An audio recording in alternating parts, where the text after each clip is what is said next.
Hi guys, I'm Rushal and I'm a part of the academics team at Zell Education. And very recently, in the February attempt for the US CMA, I wrote my US CMA Part-II exam. And I'm very happy to share with you all that I have successfully cleared the strategic financial management part with a score of 400 out of 500. So, my colleagues at Zell, they basically recommended that I shoot a video and I discuss my journey with all of y'all, things that worked for me, things that perhaps I could have done better in my attempt. So, hopefully, it will also guide for your attempt when it comes to the US CMA. So, that is what we are going to discuss in this video. What was the journey like, what you can expect, what you should do, what you shouldn't do, and things of that sort. So, if you find this video helpful, and if you'd like to see other similar videos, make sure you click the like button, make sure you subscribe to the channel. Additionally, any questions, any recommendations that you all might have, please leave them in the comments. We're very dedicated to answering questions that you all might ask. So I'll start from the very first time I decided I wanted to write the exam. So I registered for my US CMA exam on the 2nd of Jan, if I remember correctly.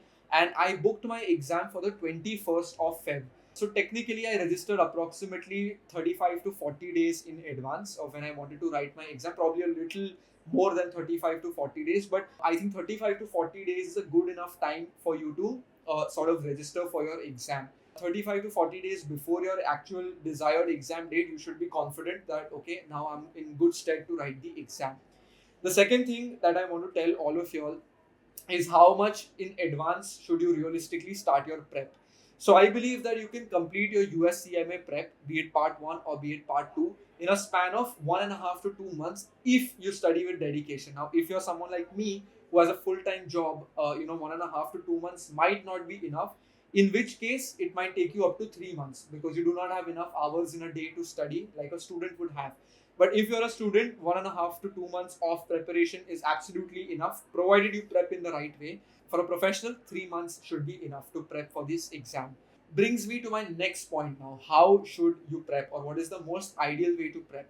Now, the very first thing, that I would like to tell all of you all is that the US CMA book, be it part 1 or part 2, will at least be 600 pages, in size or in thickness, so to say. So, a human mind, I strongly believe this, a human mind is not capable of retaining all 600 pages worth of content. So before you even start studying, you need to know very well what is tested in the exam, how is it tested in the exam, and how much weightage does each unit hold in the exam. So part 1 consists of 6 different units, part 2 consists of 6 different units. You need to be very, very sure about the weightages that these units hold and how you are going to go about with your prep. The second thing is, when you're starting your prep, you do not necessarily need to go in a chronological order. So you do not have to study unit A, then unit B, unit C, unit D, unit E, and then unit F. It does not work that way at all. The subjects are not interlinked with each other. Yes, there are certain correlations that you need to understand, but they're not related in any way. What I did in my personal journey is that I started with a topic called decision analysis, which is essentially marginal analysis and various costing related topics, right? So that is what you should also do. You should identify which topic holds the most weightage and start studying that. Make sure you perfect that, move on to the next one. Which brings me to my next point, which is what is the most ideal way to study when it comes to US CMA. I strongly believe that US CMA you should not do on your own. You should not sort of self study for this topic because it requires a lot of different skills that a faculty will be able to bring out in you. There are 6 different competencies that the exam will test you on. These are separate from the units. There's synthesize, there's analyze, and then there's all different. So we'll put the 6 skills up on the screen now for you all to look at. But a faculty will be able to explain to you the lens with which you need to look at each concept and how it is tested in the exam. It's very important that you do this. Next thing is, what I did in my personal prep. I had a very short duration to prep for my exam. I only studied for 15 days, and by the way, I would not recommend any of you do this because I was very unsure whether I would pass or not. But what I used to do is, I used to watch certain recordings for the topic that I was trying to study. Then, as a round 2 of my practice, I would read the textbook for the concept that I've just learned. On the side, I would make notes in my own book because I believe writing will help you retain concepts. And finally, I would go and practice MCQs from that particular topic that I've just studied. So this is your day 1. Day 2, You study another topic, you read the textbook, you make your notes, you practice the questions of not just the new topic that you studied, but also questions from the previous day. Now, you do not necessarily have to practice every single question, because over time it will add up to a lot of questions which you will not be able to practice in a day. So make sure you flag questions. When you're practicing, you can flag questions that you can refer to later. Make sure you use this feature. So every day, make sure you practice the questions from the topic that you have studied fresh, and make sure you practice all your flagged questions. Over time, this will help you retain all your concepts and ensure that you do not keep forgetting different concepts. Next brings me to how do you retain so many concepts. So, guys, please understand that anyone who tells you that you can memorize all 600 pages, or you can memorize every single concept, or you can ace every single concept, is probably lying to you. That's not how it works. A human mind is not designed to remember and retain so much at once. What I would recommend that you do is that you be very, very confident with approximately 75 to 80% of the textbook. If you retain that much and if you can remember that much, well and good. Ideally, don't try to remember anything, just understand the logic, because I found the exam to be extremely logical. It did not require me to mug up anything as such.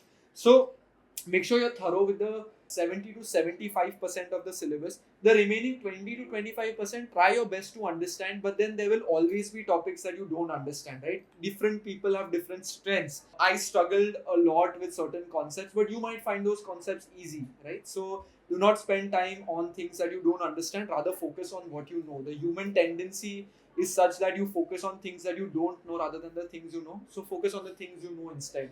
Brings me to my next point: how difficult is the actual exam?